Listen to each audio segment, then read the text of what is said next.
Celestial courage for the sun in Taurus. We are a few days late, a week late. The sun entered Taurus April 19th, 20th, and it remains in Taurus May 20th. So that entire time, any Taurian placements or even Earth placements are going to be charged up with solar energy. So if we think about your sun placement, it connects with your solar plexus, and that is your ego, that is your support system, that is the system that connects to your heart chakra and is connecting your heart to your lower chakras. So it has this vibration of grounding, and we're going to go over how it charges and supports you, what lunar harmony energetically is receptive. So how does the moon phases that also are in Taurus affect your energy and emotions during this time, and any planetary harmony. So let's speak a little bit more about Taurus. So Taurus in your natal charts will look like this symbol. And Taurian beings, they're stable, they're grounding, and they are the first out of the astrological year, the first earth sign to appear. Now, let's say you don't have Taurian placements in your charts, but you do have earth placements. The symbol will look like this.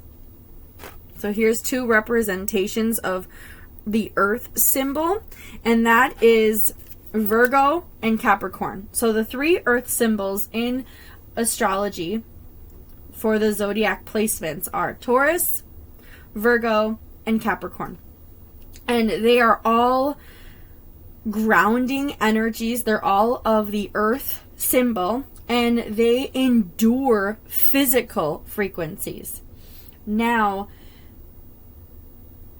let's go into how the sun is entering our lives.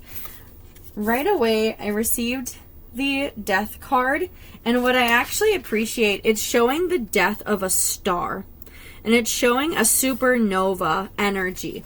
And what I was looking into is that there actually is a nebula within the Taurian constellation that came from a supernova. It's the remnants of a supernova.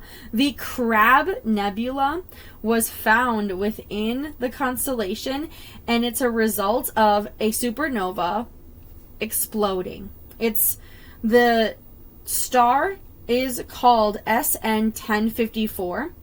And Chinese astronomers actually called it a guest star because it seemed to appear randomly within the constellation almost as fast as it was to disappear and explode into this nebula that has been named the Crab Nebula because it appears like a crab. What I find super fascinating is that there are pyramids found. Cahokia? Please don't trust that pronunciation. It is Cahokia.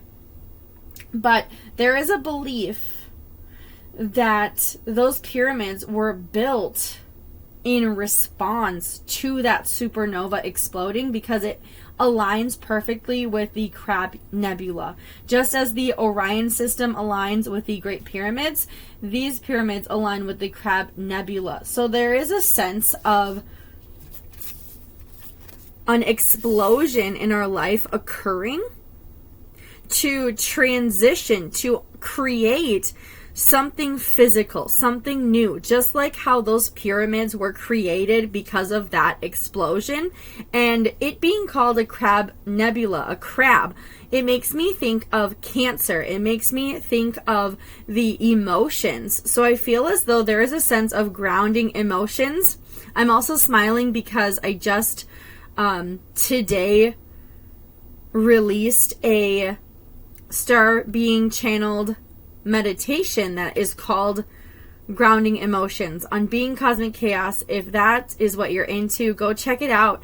But there is this pattern of something is coming to an end, and there is something new that is actually very nourishing, very fulfilling for others to not only see, but you're going to feel it. You're going to be encouraged to build something. It's going to give you a new perspective. We have the celestial tree of the infinite Akash. So it's tapping into your Akashic records. It's tapping into a sense of you subconsciously knew exactly and know exactly what to build after this death, after this passing, after this transformation. There is a sense of an evolution. Now let's get more information about the sun. Oh, skywriting. So fate and straddling worlds, wandering between realms. So there is a sense of we are still in the process of the explosion, and we're also viewing the explosion. So what I'm feeling is physically the explosion may have yet to occur, but your higher self is almost viewing the explosion occur and preparing you mentally, emotionally, and spiritually for this transition to happen. So there is a sense of preparation and that it is destined to occur. Let's get some more insight about the sun. Eagle spirit, freedom. You're going to feel liberated after you completely step out of the death and move into a new way of physically being. Let's check out, we have our lunar harmony. April 27th, yesterday, we had a beautiful new moon in Taurus. Now, new moon, it'll be depicted as this empty circle, and it allows a blank slate to create intentions, to see the potential in an area.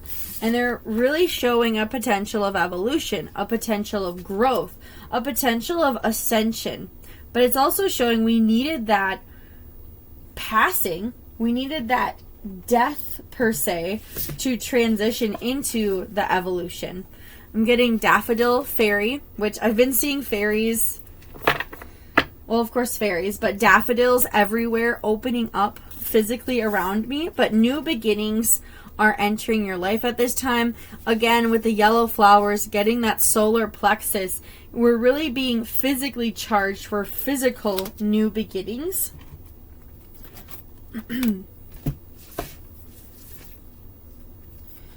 Obstacles. So I'm also aware that this weekend we have a first quarter in Leo, and there is some kind of obstacle that is actually going to provide a new beginning. Whatever this obstacle is that comes your way, it is going to be what triggers your evolution into occurring. It's almost like I'm thinking of animals that, like a whole species faces an obstacle, and now they have the ability to evolve and develop something physical to conquer that obstacle. But they would have never evolved to acquire what they need until that obstacle became present, became relevant. Interesting. So I feel as though whatever intention was set, it was about obviously something new, but facing an obstacle that you have yet to physically overcome. And this cycle, this 6-month cycle until the full moon in Taurus, you're going to begin seeing the evolution of physically being free of those obstacles. That is beautiful. Now, today, April 28th, we have a waxing crescent in Taurus, and that is charged up with the sun in Taurus, and it's allowing trust in planning for the goals that you're making, allowing trust in understanding, okay, I know I may face challenges, surrendering and allowing my goals into my life, but regardless, there are new beginnings, and how am I able to plan and put those challenges in the plan to overcome them? So now it's less of a surprise, it's less of a decline, and more of energetic homework to practice. Then we have one planetary harmonization, Uranus.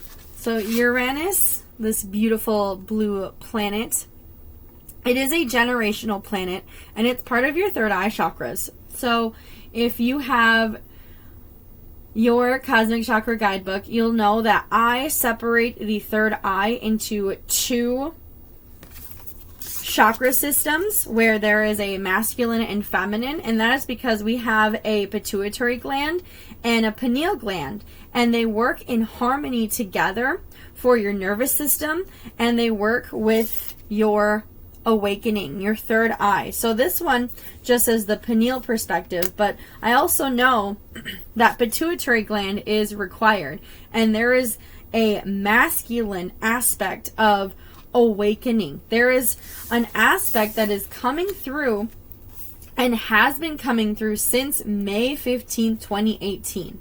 So Uranus has been in Taurus May 15th, 2018 to April 25th, 2026. Whoa.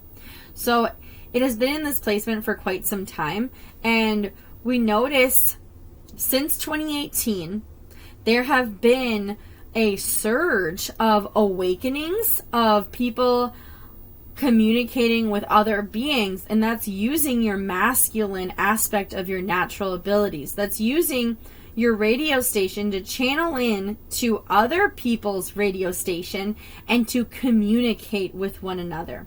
So we're seeing that. Also, September 6th through November 7th, it shifts into Gemini. Now, Gemini is an air sign. It's one of the first air signs within the astrological chart, and we're seeing the balance. So we're going to have an observational period within how we address and utilize our natural abilities with others, and then it will go back to Taurus, remain in retrograde until February 3rd, and then it is released from the retrograde. So we have a pretty lengthy observational period, but no, this time is the time that we charge up and receive as much energy from our beautiful sun for preparing to observe how we interact with our natural abilities, with our clairvoyant abilities. So I'm very excited about that type of awakening. I'm receiving a beautiful Earth Guardian, receiving the African Plains. And the African Plains, it's stating to journey to the African Plains. If you have the ability to actually travel to Africa, it's also stating that can be immensely helpful for your physical awakening. If you do not have that ability, having items around you. I'm also smiling because I noticed within Michael's, the craft store, has a huge section of beautiful African themed animals and decor, and something about that energy just lifted my vibration.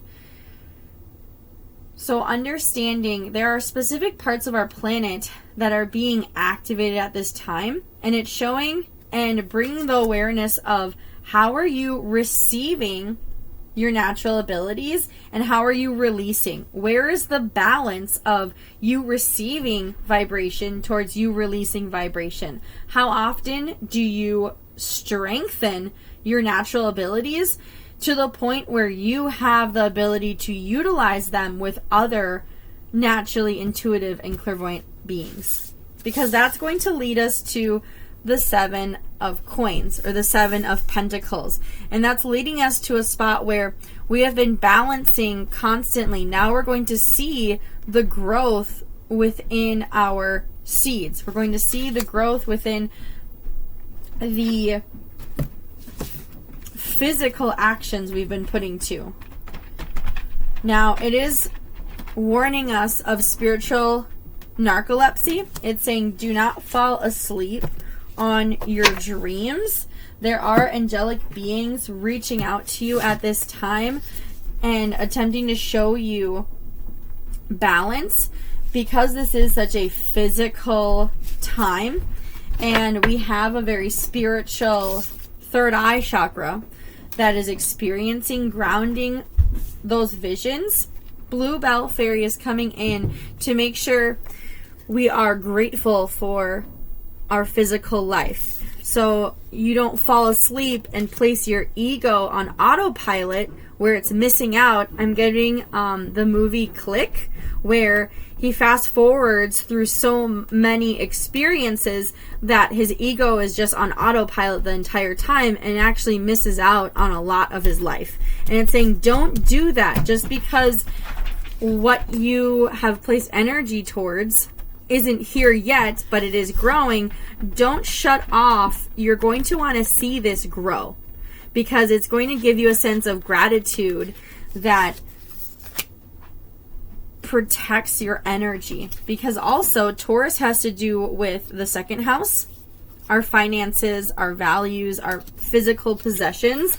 It also has to do with our auric field and our multiple bodies and how we connect to that source and create it to be physical. So understanding you don't want to miss out on those important key physical experiences. Wow. That is beautiful and lovely. Let's get one last message for this season. Oh, we have a few. She of the Lotus, new blueprints. I'm getting a huge sense that there's new blueprint of your femininity, new blueprint of how not only you view yourself, but how you are grateful for your moments of descension and ascension, because this beautiful life, it has its ups and downs, and it's really stating that with those ups and downs is what brought this new blueprint into sight. Wow. Well, a friendly recap. Work with the earth element, work with your auric field, find energies from Africa to assist in grounding and being grateful for the process of watching your seeds grow. I'm getting the sequence 6, 7, 8, 9. So look out for those numbers as well. Look out for Eagle Spirit. Work with your third eye chakra and your solar plexus at this time. And know there's a beautiful evolution occurring for a new beginning to enter. Thank you so much. Namaste, blessed.